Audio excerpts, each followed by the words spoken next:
"No ma'am, VIP lounge is for premier ticket holders only. Please step aside."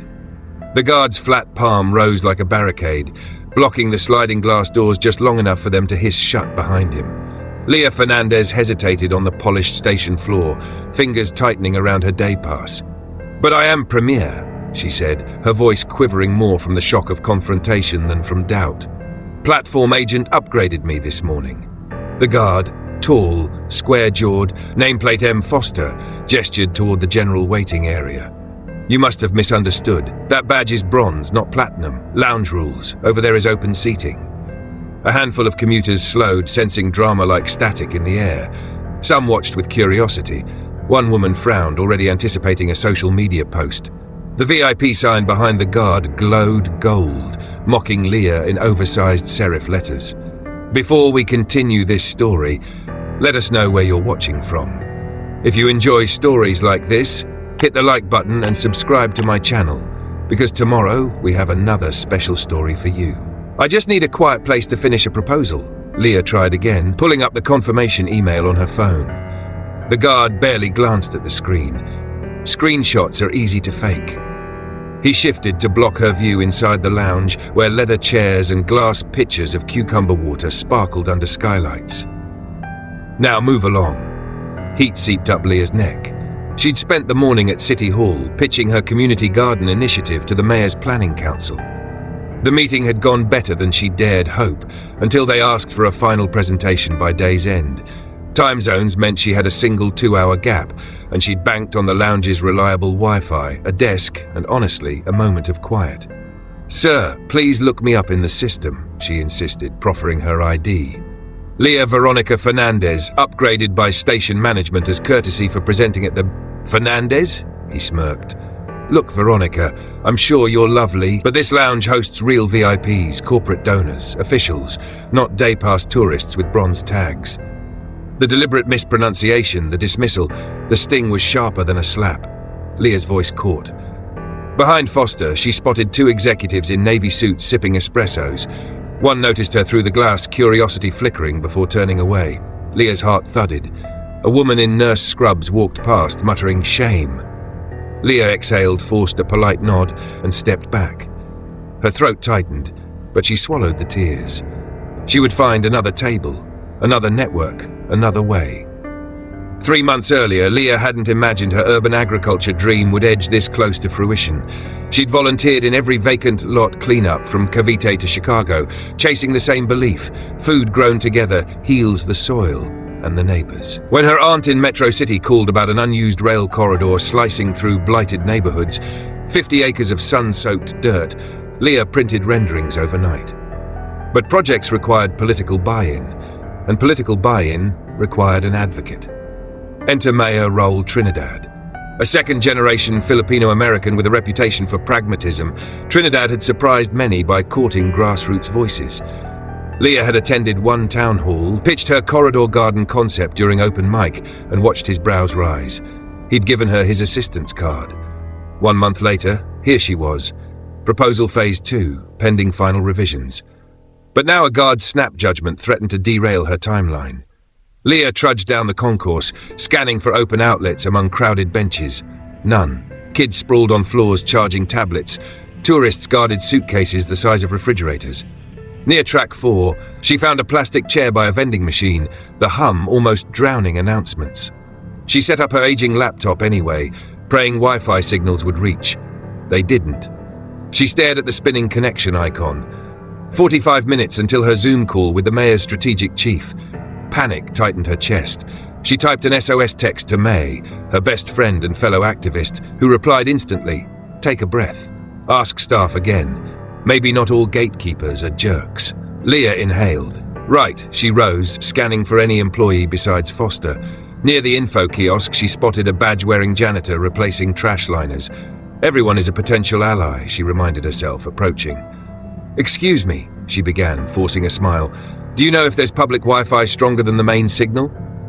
The janitor, mid-50s, salt and pepper hair, kind eyes, looked up.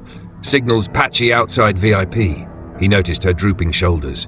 "You need the lounge?" "Yes, but the guard said my pass wasn't enough." The janitor's gaze softened. "Let me check something." He retrieved a walkie-talkie. "Dispatch, can you verify a bronze badge Leah Fernandez? Says she's on the courtesy list." Static, then a female voice. "One moment, confirmed. Courtesy upgrade flagged by Director Sanchez." He nodded. "Thank you," he grinned at Leah. "Director outranks Foster. Come with me." Leah blinked. "Are you sure? I don't want trouble." "No trouble." He held out a hand. "Name's Ernesto." As they neared the VIP doors, Foster's jaw tightened. "I already told her." Ernesto handed him the radio. "Courtesy list, confirmed." Foster scanned the channel, color draining. Before he could retort, a commotion arose near the escalators. Cameras clicking, security flanking a familiar figure, Mayor Trinidad himself. Foster snapped to attention, affixing a smile. Leah froze, instinct to hide warring with hope. The mayor, mid-stride, spotted her. Recognition lit his face. "Leah!" He called, weaving through onlookers. He clasped her hand warmly. "I thought you'd be in the lounge prepping slides." Foster's smile curdled. Leah's breath steadied. "I was heading there when policy confusion happened." Trinidad's smile cooled into steel. He faced Foster. "Confusion?" Foster stammered about badge colors. Ernesto interjected with the dispatch confirmation. Trinidad listened, expression unreadable. Passengers gathered once more, phones poised. Trinidad turned to Leah. "Walk me into the lounge. We can review your updates together before the call." He placed a guiding palm on her shoulder, subtle but unmistakable authority. Foster stepped aside like a malfunctioning gate. Inside, baristas hustled. Executives whispered, "That's the mayor." Leah's cheek still burned, but Trinidad's presence steadied her. They settled into a conference pod. Staff delivered duffel bag-sized power banks and fruit water. Leah opened her laptop. Wi-Fi instantly snapped online. She met Trinidad's gaze. "Thank you." He waved it off. "You're helping us reclaim dirty land for food. Guarding doors is my job." The Zoom meeting began. Leah, screen-sharing polished slides, guided the chief strategist through funding pathways, community workshop data, soil toxicity mitigation. Trinidad chimed in, championing metrics. Chief strategist nodded, impressed.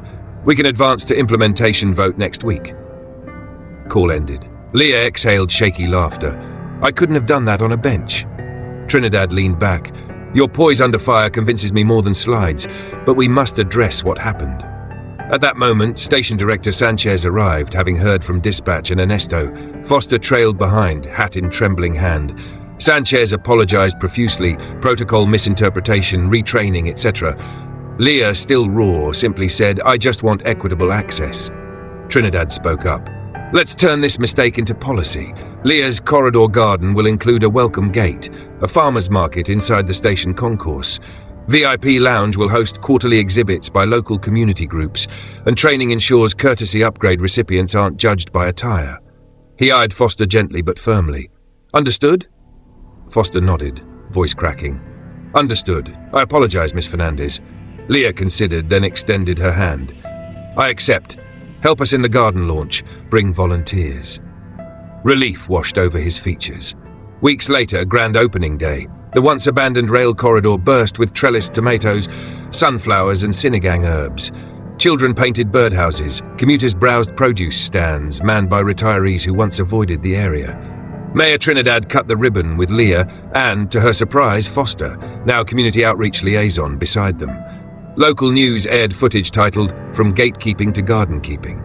Ernesto received commendation for upholding inclusivity. Inside the station VIP lounge, a sign now read, "Courtesy belongs to everyone inside these doors." Leah's slides framed a wall-sized screen highlighting before and after soil photos, her name credited. That evening, as the sun dipped behind greenhouse roofs, Trinidad toasted, "Sometimes the seeds of change are sown in the awkward soil of a mistake." Laughter, clinking glasses. Leah whispered gratitude to the memory of her father. "Papa, our garden grows." Now imagine standing outside that lounge. Would you have filmed, intervened, or walked on? Which sprouted stronger in you? The anger of the block, the handshake of redemption, or the harvest of unity? Share below and hit subscribe so you're first on board when the next story pulls into the station, where dignity is the ultimate VIP pass.